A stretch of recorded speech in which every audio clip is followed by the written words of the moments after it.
my thing is, I guess what I'm getting at is like the like really doesn't matter. Like if like the intentions, yes, they do matter. But if you're still doing a good thing, a good deed, does that You're mean that the doing it. deed that you're doing is not good anymore?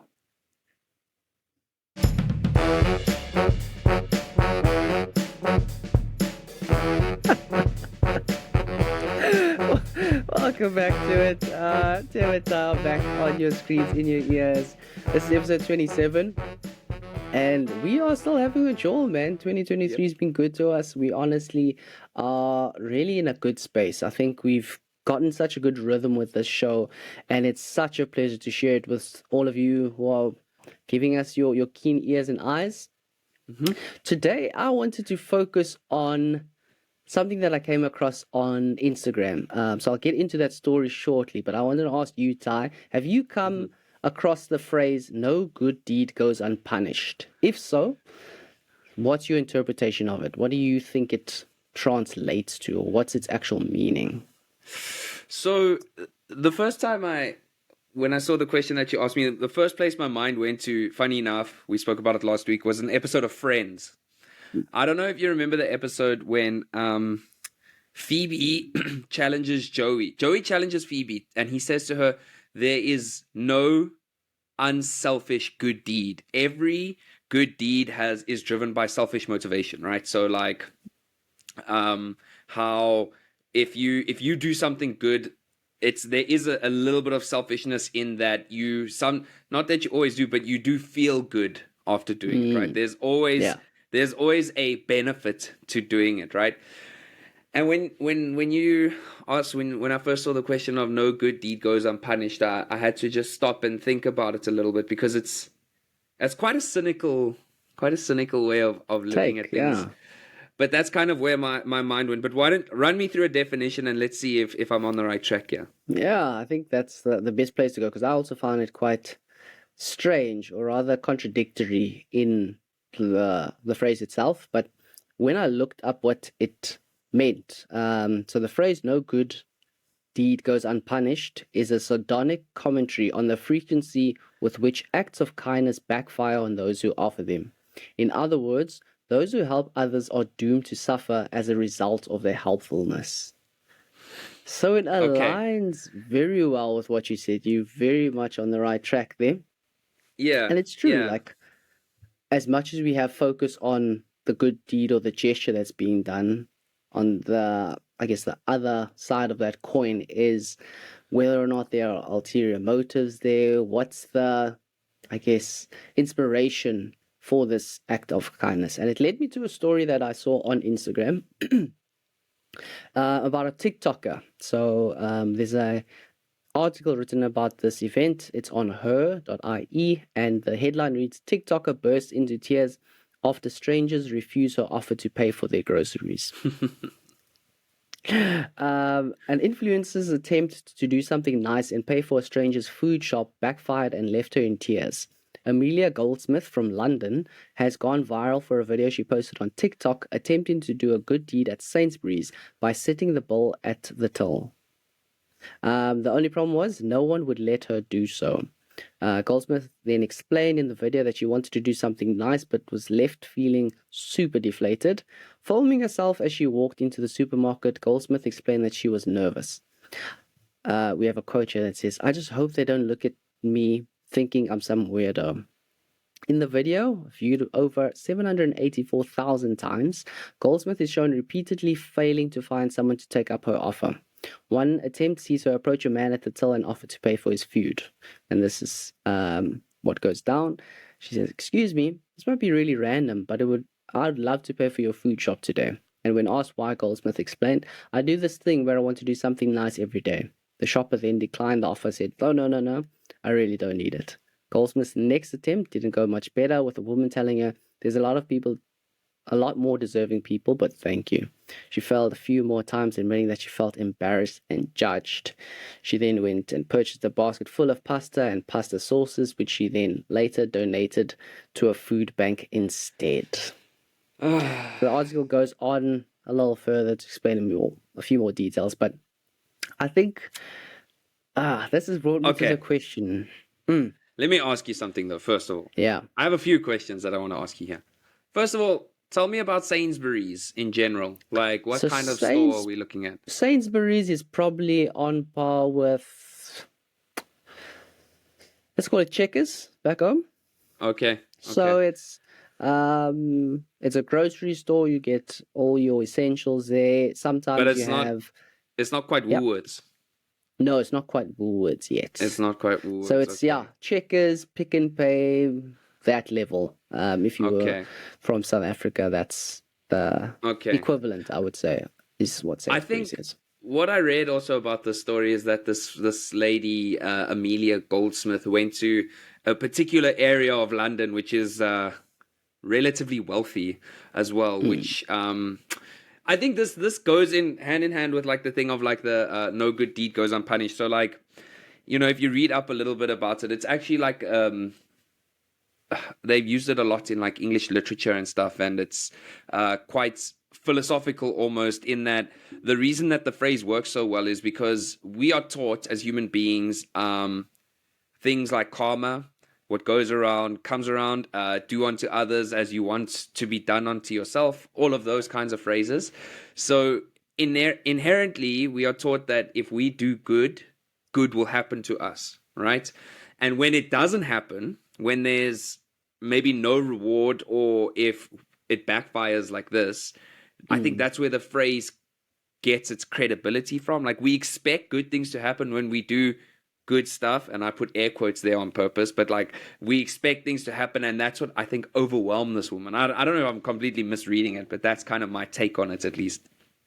I think you're right there. Like, it goes back to the intention, the heart behind the gesture. Are you doing it, one, for likes, so for your benefit? Are you doing it to be seen? Are you doing it as a means of just doing a good deed for nothing in return? I guess there's so many questions that come into play, and I was wondering, because she's quite a famous TikToker, it really comes into the realm of clout chasing. Now, we know a lot of people these days on Twitter, on Instagram, you do either very extreme things, or you present this false image, this false facet of your identity in which you think is the most desirable, or will warrant the most likes, warrant the most comments, and get you the exposure that you so readily want. It's really brings motive into question. Like, what was she hoping to get from this? Was it purely from a exposure point of view, like the show one, do one, whatever that phrase is? Was she hoping to inspire others to also do an act of kindness every day?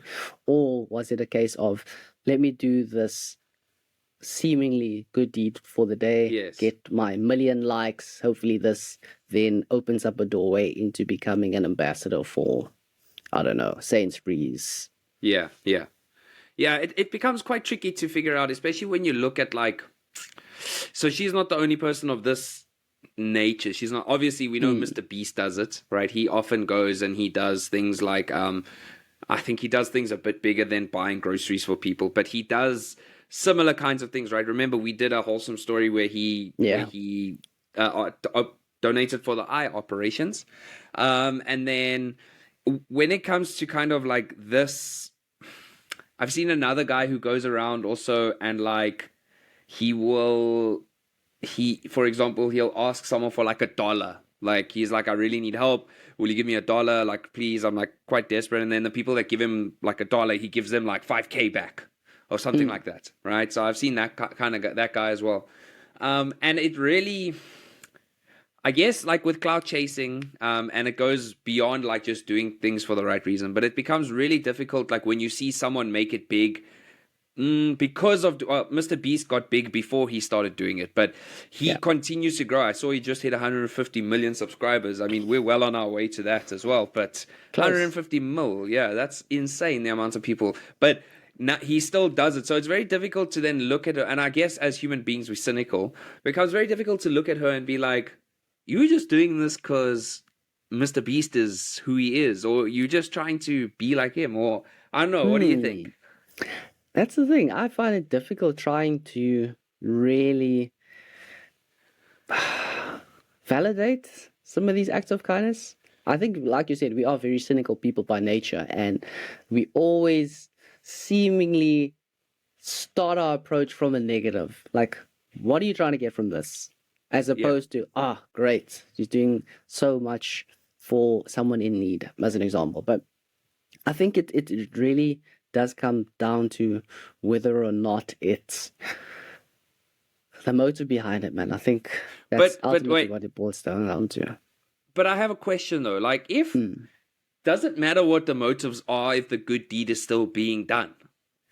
Like, people are still getting help. I see what you're getting at. People are getting help. True. Do you know what I'm saying? So, like, clout chasing goes a little bit further, because it's not always about doing good things for clout, right? You get people that, like it says on like dictionary.com, like you get it that you leverage your proximity to famous people. You do, like, you can maybe be negative. Like, there's a particular Arsenal, AFTV used to be like that as well. They used to really focus on like the negative Arsenal fan base, and it grew their popularity because that was the narrative that they were feeding. I think Lee Gunner is the other person who has these really harsh negative views on it, and that could also be clout chasing. But my thing is, I guess what I'm getting at is like like, really doesn't matter. Like, if like the intentions, yes, they do matter, but if you're still doing a good thing, a good deed, does that mean that the deed that you're doing is not good anymore? I get your argument. It makes sense. I think the recipient, essentially getting the help that they need is one. But then I guess the conversation moves to targeting the people that actually are in need. So in this example, you've mentioned that this was done in quite an affluent area, which doesn't really make sense, because then her target market isn't anyone that requires the help. Exactly. So I guess, there's actually a lot of sense to your point there. It does make sense. Yeah, I guess that's just from what, the recipient's point of view. Yeah. So I guess, but in terms of talking about like clout chasing, do you remember any? Because when we were in lockdown, there were quite a few different things that like caused. I don't know if you could call it clout chasing. I suppose you could, though, but like the ice bucket challenges and stuff like that. Do you remember doing that kind of stuff? Did you ever participate in that kind of stuff? I remember seeing it. I never participated. Did anyone ever call you out, though? No one did. Fortunately, no one did. And if they did? It's like, if they did, now I'm put on target on my head. I'm, thrown to the wolves there. Then I might buckle, man, under the pressure, these social pressures I find myself in. And it's hard not to, I guess, jump on a trend. So I'm trying to think of a trend that went viral that everyone, mannequin challenge as an example. Okay. Mannequin challenge was something that everyone got onto, whether you are a fan of it or not, whether you listen to Black Beatles and Ray Shrummer. It's not a thing. It's trying to get their attention from that. So that was almost like a tool in which you can blow up your Instagram numbers and Twitter numbers. So just by that little hashtag of mannequin challenge, you saw that you'd get so many more views on your page. It kind of put you in the limelight, so to speak. The mannequin challenge, is that what Jamie Vardy did? Exactly, with England. Who did it first? Was he first? Who started it? I don't know if Ray Shrummer started it themselves, or if it was some TikToker influencer, whatever you want to call it. Okay. It started at a party. I remember them walking through the party and everyone's like, yes, and then when the beat dropped, then everyone. But Jamie Vardy did do a good one. Let's be honest, that was a sick one with his celebration. Even. It was too sick, man. I thought that was mad, and then it became a FIFA celebration as well. That's cool, yeah. It's dope. Like you say, cloud chasing, I think it's very apparent on Twitter. I'll take Twitter as an example. If you look at someone like United Trey, constantly my. giving bad takes, but it's a Yeah. means of bait. And I think Yes. people love having something to complain about. So you'd Yeah. gravitate towards it, and he knows he's giving bad takes, but it always gets, I guess, the attention that he's Look, desiring. I'll be honest with you. I'm not a United fan, but I follow him and I read his tweets because it works, right? So, okay, so then I have this question as well, right? So I think clout chasing in general is a negative, right? Which I would say it has a negative connotation to it, right? But then are trends in themselves negative, or does it only become negative if you partake in it? Like the lines start getting blurred. Do you know what I mean? Like, what should we all just be super different and no trend should ever happen? Like, where do you draw the line? That's a tough one, man. I think it's always gonna get blurred, and I think there's always, in this day and age, there's always something to complain about, and there's always something to rave about. There's Yeah. always going to be something, and I don't think anyone is unaffected. And no one, I don't think I can think of a single soul that's unable to be influenced by any of these trends, social commentary, social dialogue that has so much integration in our lives. I would like actually to ask if anyone's listening up until this point still, I'd like you to ask Tev and I to do one of these challenges. I wanna see what's. To be honest with you, like I think it would be quite sick if someone sends one to us that we must do. I don't know which one because I'm not actually sure what's trending at the moment. And obviously, all the different social medias have different things that are trending on them.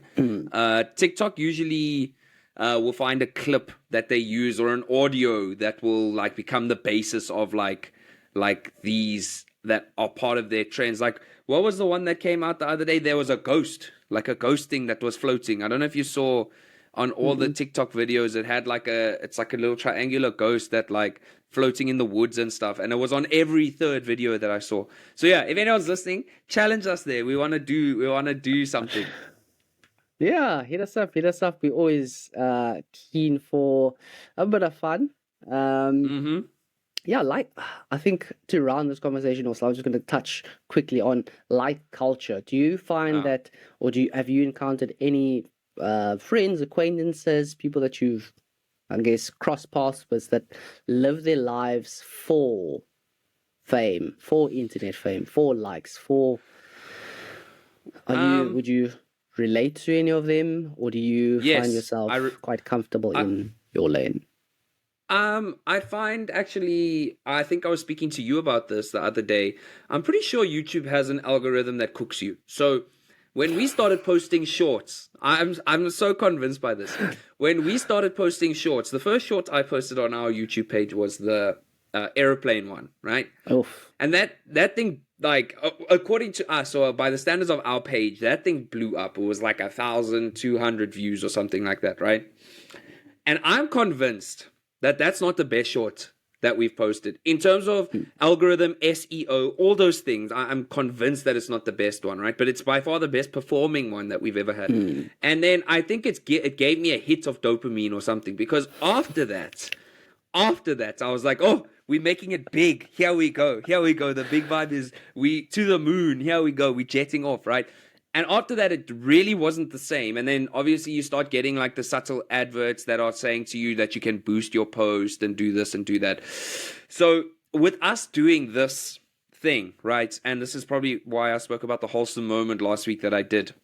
It did become important to me. It became quite important to me, you know, it's something that you and I would talk about quite frequently. And obviously still, like when we post a video and like the next day or two we get 15 or 20 views, I'm stoked, right? I really like it. I don't know if that's the same thing as like culture, or if I'm just happy to see that what we're doing was not just us enjoying it, but maybe I'm just being delusional and it's the same thing as like culture, if you know what I mean. Like I think it would be ignorant of me to say that I'm completely immune to it, because I'm not. I do like that Instagram added that feature that you can remove the like counter if you want.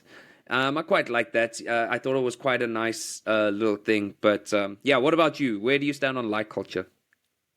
I think you're right. There is a degree of like culture that we buy into. Like for this, it is it's nice to see. I think it's like that pat on the back for content, because you and I, we come up with a lot of concepts. Some things don't make the show, some do. And when we've thought about, I guess, a really good hook on a story, there's a lot of meat for it for us to try and work through, for other people to give their opinion on. And it's nice to see when that hits its mark. So there's a lot of buy-in, there's a lot of relatability to a story or to something, an experience that both you and I have either shared or one of us have undergone. And I think it's hard not to look at those numbers. I know I came across that clip, especially with content creation, about being too, I guess, too structured, too hard. Yeah. When you're looking at expectation for performance, you're just hoping that every video put out is going to hit that 1,000 K mark or 1,000 views mark. And it's hard not to gravitate towards it. But I think it's all about managing expectations and always coming back to the realization that what's being put online more often than not is only a fraction of the true version of someone's life. And I mean, who's going to put out their worst parts of themselves online? So I guess just that reminder for me. But yeah, hard not to get into like culture when the content's just good, man. Yeah, for sure. I mean, I will also just say, like, you know, on my parts, I just kind of feel like what we keep doing and what we keep, I guess not trying, but what we keep doing is like we just keep doing it. And I quite like that. You know, I think it's not actually easy to put stuff out there. Do you know what I mean? We spoke about it all for the first episode, first 3, first 5, even up to now, episode 27.